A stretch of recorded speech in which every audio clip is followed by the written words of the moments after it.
Olá, queridos amigos. Nos chocou demais a nós o massacre que houve lá na cidade de Blumenau, onde 4 crianças morreram, outras ficaram feridas, e vimos aquele homem mau entrar na escola e fazer essa matança, esse massacre. É algo que para nós nos traz os piores sentimentos e nos choca, de fato, como pessoas. É impossível imaginar como é que um ser humano, na sua condição normal, faz um negócio desse.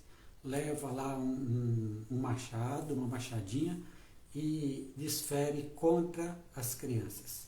É impensável, é algo que vai além do que a gente imagina. Quando esse massacre aconteceu, uma jornalista, Luciana Gabin, escreveu um texto na qual ela fala do que ela havia pesquisado nas redes sociais. E ela diz que assim, há alguns sites nas redes sociais normais, há alguns sites em que pessoas estimulam outras a esse tipo de ação que vai causar sofrimento, que vai causar dor, mas principalmente que vai ter alguma repercussão dentro da mídia, para que muita gente saiba e muita gente fique falando. Então, há sites, há grupos que incentivam esse tipo de coisas, ou seja, incentiva a prática da maldade, incentiva a prática de assassinatos e outras coisas assim.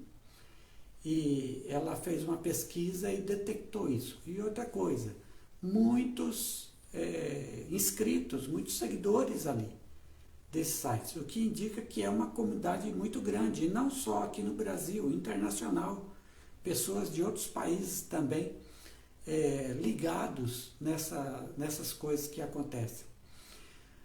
Enquanto a grande maioria da população, ao ver um caso como esse de Blumenau, deplora isso, considera isso um absurdo inominável, algo horroroso, a gente que tem prazer nesse tipo de coisa, nessas informações. A gente que tem sua vontade voltada para o mal. Essas pessoas são o que a Bíblia chama de ímpios, perversos, aqueles pecadores da pior qualidade. São esses alguns dos nomes que a Bíblia dá para essas pessoas. E eu chamo a atenção aqui para 2 textos da Bíblia. O primeiro é Provérbios 4, 16 e 17, que diz assim: porquanto os maus não conseguem conciliar o sono, enquanto não praticam o mal. Não podem dormir se não fizerem tropeçar alguém.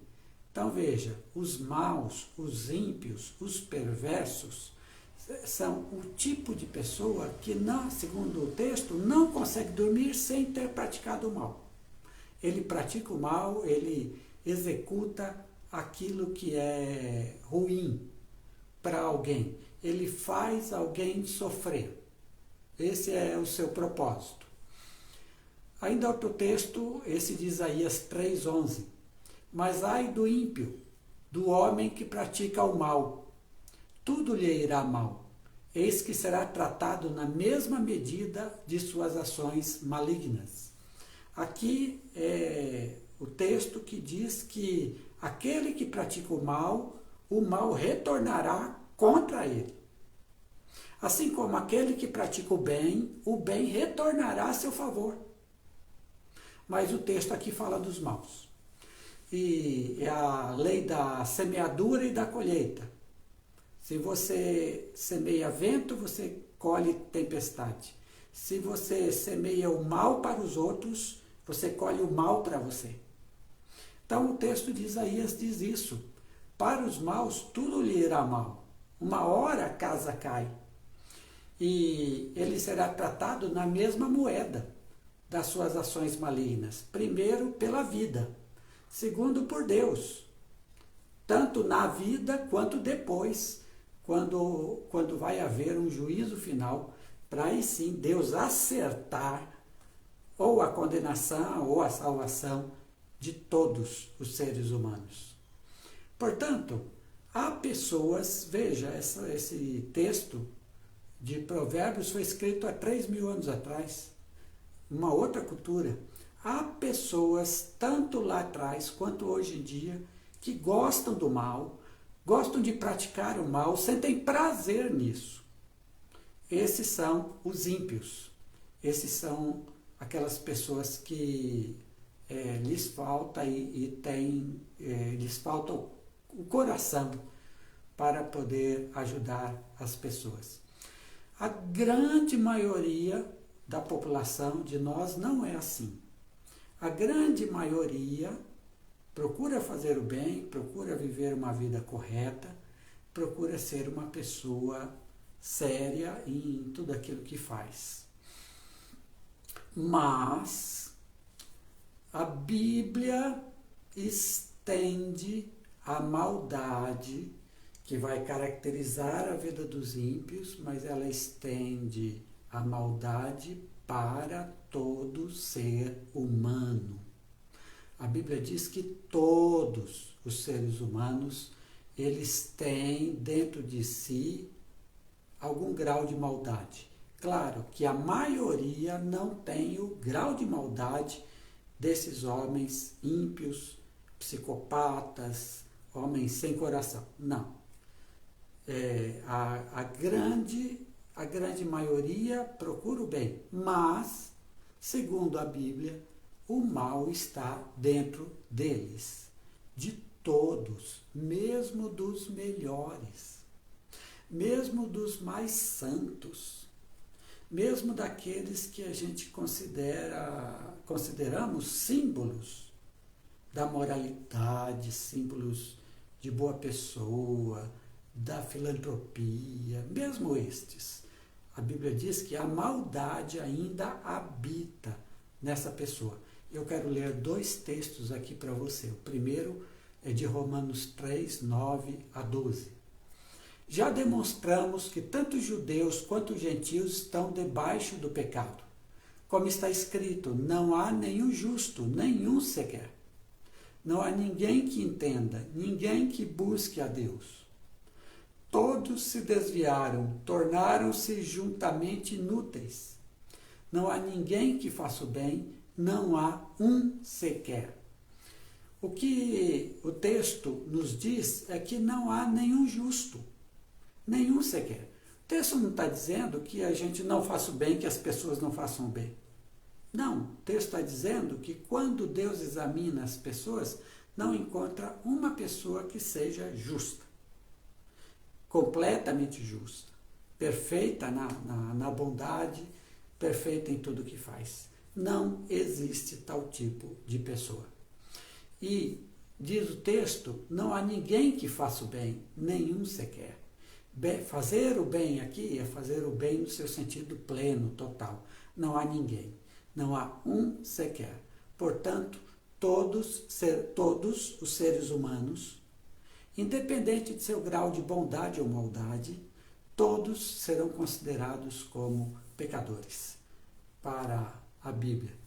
O outro texto que eu quero ler é Romanos, capítulo 7, versículos 15 a 20. Romanos 7, 15 a 20. Que diz assim: não entendo o que faço, pois não pratico o que quero, e sim o que odeio. E se faço o que não quero, concordo que a lei é boa. Agora, porém, não sou mais eu quem faz isso, mas o pecado que habita em mim. Porque eu sei que em mim, isto é, na minha carne, não habita bem algum. Pois o querer o bem está em mim, mas não o realizá-lo. Portanto, pois não faço o bem que quero, mas o mal que não quero. Portanto, se faço o que não quero, já não sou eu quem o faz, mas o pecado que habita em mim. O que é que Paulo está dizendo? Que nós somos pessoas duplas. Nós somos pessoas que desejamos o bem, queremos fazer o bem, muitas vezes na prática nós o fazemos, nós temos um anseio pelo bem. Isso se deve àquilo que é chamada na Bíblia, na teologia, a imagem de Deus no ser humano, que todos temos. Todo ser humano tem a imagem de Deus nele. E essa imagem nos leva ao bem, nos leva ao próximo, nos leva à ajuda. Mas habita em nós também isso que Paulo chama de pecado. O pecado habita em mim. O que é esse pecado? Esse pecado é um forte desejo por praticar algum tipo de maldade, algum tipo de perversão, algum tipo de mal feito, algum tipo de crime, algum tipo de algo errado. Isso diz Paulo no texto, o pecado que habita em mim. Que habita em mim. Então, nós somos seres que temos, ao mesmo tempo, o desejo do bem, e podemos fazer o bem, e temos também essa propensão para o mal. E essa propensão para o mal é ativa em nós, porque o mal que eu não quero fazer, que eu não desejo fazer, esse eu faço, diz o apóstolo Paulo. Portanto, essa propensão para o mal não é algo simples, que eu controlo legal. Não, é algo que está dentro de mim, hoje faz parte da minha existência, da minha vida, e que muitas vezes me controla, até passando por cima do meu desejo pelo bem. Então, nós estamos numa situação difícil e complicada. Nós somos seres duplos. Desejamos o bem, praticamos o mal. Queremos fazer o bem, mas tantas vezes não fazemos, nos omitimos. Não queremos praticar o mal, e tantas vezes nós praticamos o mal que não desejamos, que não queremos. Se somos assim, o que é que Deus quer então de nós? Eu creio que duas atitudes, duas decisões. A primeira decisão, primeira atitude, que você escolha sempre o caminho do bem e lute contra o mal que há dentro de você. Contra o mal que há dentro de você e em relação ao mal que você pratica fora de você, ou seja, o mal que você faz a alguém. Então, Deus deseja que cada ser humano exerça esse controle. Quando Caim estava pensando em matar Abel, o Senhor disse a ele, o mal está à porta da sua vida, do seu coração. Convém a você controlar, para que o mal não entre e execute o mau plano. Obviamente, Caim não seguiu o conselho do Senhor e matou seu irmão. Deus quer que cada um de nós, dentro de nossa existência, dentro de nossa possibilidade, que façamos o bem, que escolhamos esse caminho, que queiramos ajudar o próximo, mas que, naquilo em que ainda praticamos o mal, que tenhamos a capacidade de nos entender, de nos conhecer e de dizer, eu tenho propensão para esse tipo de mal, para esse negócio ruim, e aí controlar a vida, controlar. A segunda decisão, a primeira, portanto, é escolher o caminho do bem e tentar me restringir na prática do mal. Esse é o primeiro caminho. O segundo caminho, segunda decisão, segunda prática de vida, que conscientemente o ser humano, você, siga Jesus. Siga Jesus. Por quê? Porque é em Jesus Cristo que está a grande virada da nossa vida para consertar essa dualidade dentro de nós. Por quê? Em Jesus Cristo há o perdão dos pecados e de todos os pecados, inclusive dos meus pecados futuros, o perdão dos pecados e a presença de Jesus em mim vai mudar o meu ser para que eu busque a Deus e, portanto, busque a santificação, busque o bem, busque ajudar o próximo, busque amar a Deus e as pessoas.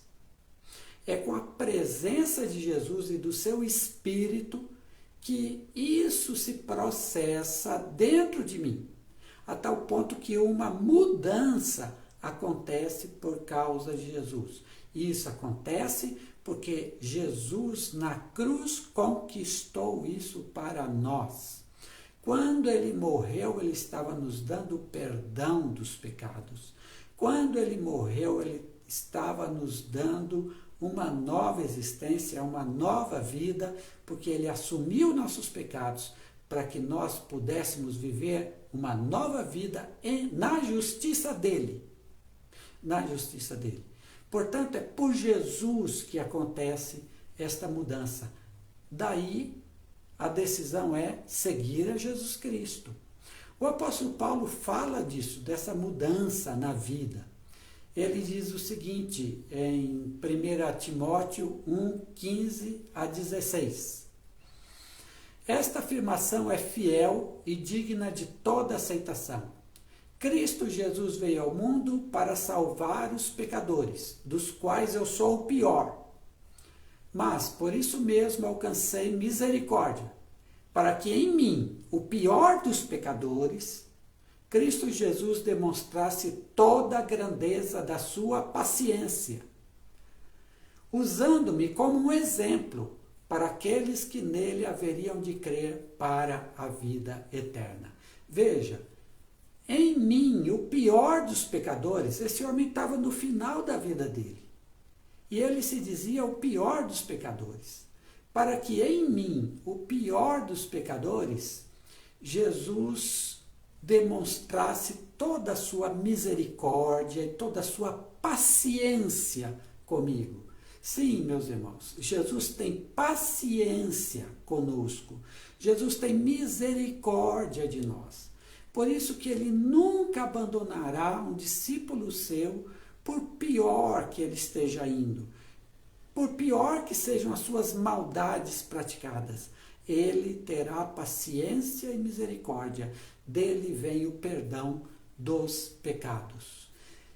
Cristo Jesus veio ao mundo para salvar os pecadores, portanto, todos nós. Não há justo, não há um sequer. Todos pecaram. Jesus Cristo veio ao mundo para salvar os pecadores. Esse salvar implica também em mudança de existência, mudança de foco, mudança de vida. É assim, Jesus pode transformar o pior pecador em um santo. Isso não quer dizer que o santo não peque mais. O santo continuará pecando porque o pecado ainda habita seu coração e habitará até o fim da sua vida. O que se quer dizer é que Jesus trará uma nova vida com vitalidade para a prática do bem. Se não for assim, o ser humano irá de mal a pior e depois virá a condenação. Escolha Jesus, escolha o bem, escolha amar, escolha ajudar o próximo e dessa forma você está escolhendo a vida verdadeira, a vida eterna. Que o Senhor Deus nos abençoe.